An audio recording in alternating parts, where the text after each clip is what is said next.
Today's goal for the Volkswagen Beetle fenders on the EK Civic, I want to get that fender on. We're going to make like a roll pan style to complete the rear bumper area. I don't think that that's going to take quite as long as most people would anticipate. I'm on the fence of deleting the taillights, which is I think it's going to be a very controversial topic, to say the least, being that the front is completely aftermarket in a sense of it's not a Civic. I think that the rear end, I should delete the taillights, cover them in, and put taillights on the Beetle fenders. This will do two things: give a sense of width for the vehicle, so when it is coming down the road, it shows that it's 7 feet wide. And two, it'll probably bring my turn signals out and make them a little bit more visible from the side. Not that the stock ones are hard to see. I would also like to note that it is a solid maximum 20-degree temperature outside in Ohio. Torpedo heater has been running nonstop.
Go, guys. Well.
Perfect.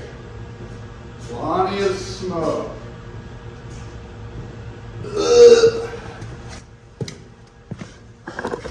All right, guys, well, that's what happens when your torpedo heater runs out of diesel.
I gotta cut some sheet metal, obviously.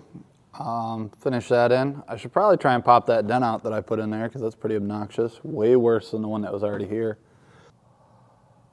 I don't know if you guys can see that. It's like 36 in here, so I'm gonna go grab some diesel, grab me a little lunch snack, and we'll come back and tidy this up.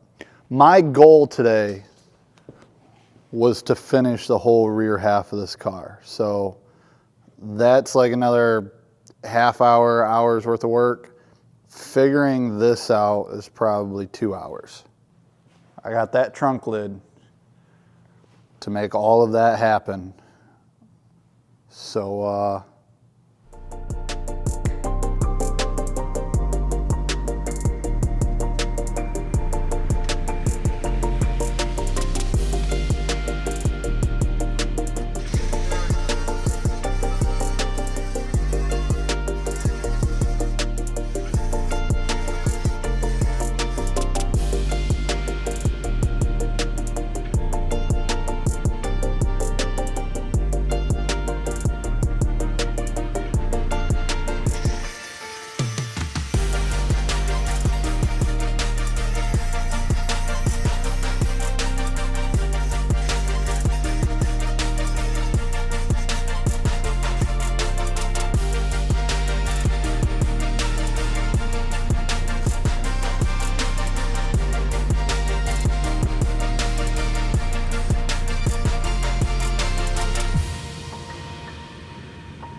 Now that we actually have some structure here, the trunk lid from a Del Sol is probably 2 or 3 inches shy to the edges. So I'm going to cut the edges off so I don't have to deal with the glue and whatnot. So we'll probably put like 3 to 4 inch fillers in here.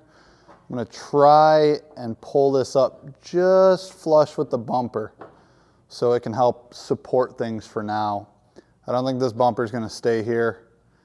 I probably should keep it, but you know. So I'm going to bend and make it so that I can bolt to my side skirts. So this whole rear dovetail can be pulled at any time, and I can service, jack the car up, whatever I need to do. It gets damaged, we can easily take it off and, you know, do some repairs. But this is going to come up. I'm going to tie it into the body here. There's a bumper support bracket. I'll probably tie it into that. I'm going to extend the trunk lid down to it and match that fashion here. So should give it more of a flush, clean look. But it ain't going to be easy. I got to fold and make the entire end cap and then make sure that this is flush so that this ties in flush. Definitely not going to be fun.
I'd have to say that's coming together pretty well. So there's a lip obviously you guys just watched me fold it up. There's a lip. I'm gonna fasten that with some zip screws for now. I'll bolt it probably with 3 bolts later on. But this whole roll pan will be attached from one side to the other. I guess you can call it an apron like the Volkswagen Beetle would have. I plan on putting a filler extension off of the hatch, I guess. And then I'm gonna put fillers probably similar to what you'd see on the EK Coupe and sedan. I'm gonna make these to fill in right here where the tail light gap is. I'll probably weld it in straight to the car and let it just kind of hug everything.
I know exactly what everyone's thinking.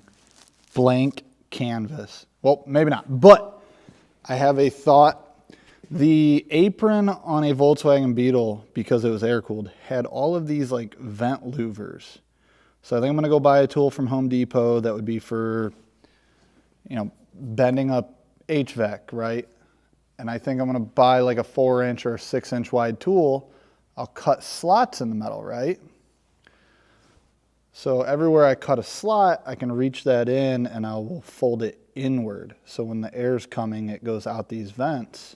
So this won't flap in the wind. I tried to contour it to the metal. You can kind of see a bend here. There's another bend up there.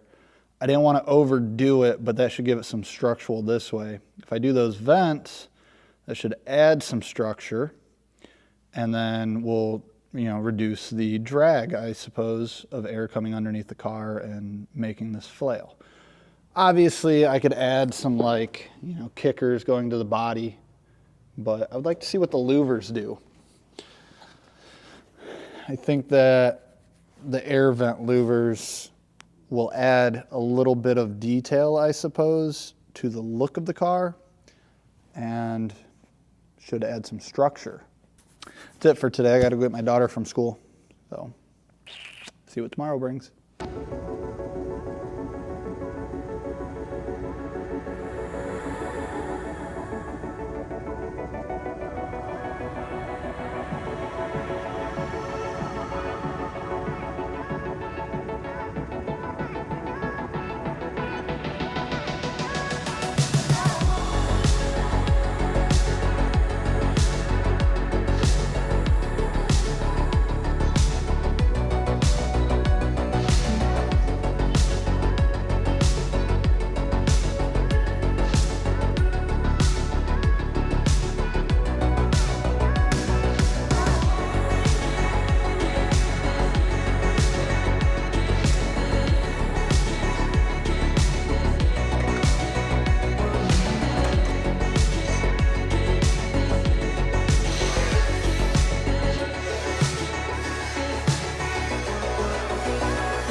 absolutely loving the way this is coming together. I know it's not necessarily the most ideal or iconic layout. This is going to be a little bit of a hard one, especially because this unbolts. I want to attach to this. I need a nice rolled edge along the tail light. So I don't know if this piece is going to float or if I should make it attach in here somehow. But we're going to take a pause on this. But we're going to be starting on it probably Sunday. This is Friday. So might take a pause on this. I still want to get these edge fillers done and put a license plate down here. We're going to get rid of this. I think we're just going to shave that entirely. More importantly, we're going to go put this on the street. I think us driving it, seeing this mob down the street and back, I'm not going to go out on the highway. Again, it is like 20 degrees out, and I don't think anyone wants to be in the back of a truck filming. But I do want to see it on the road again.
Now that you guys are brought up to speed on where the Civic is sitting, how it's looking, you know, most everything's done. We need to do side skirts, floor pans are going to need done.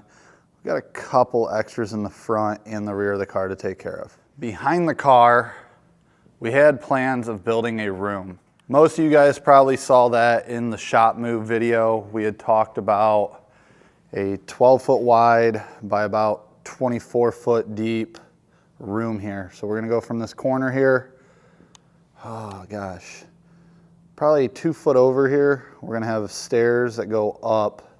We're gonna turn the corner, they're gonna go up a little bit more. They're gonna probably level out with this window.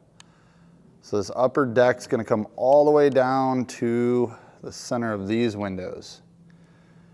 The first 4 foot here, so the edge of that window, there's going to be a like storage closet here. So I got to build that, stuff like my welder, torches, there's a big jack back here. Maybe we can get away with putting a cherry picker in there, but majority of my big tools are going to go in this closet.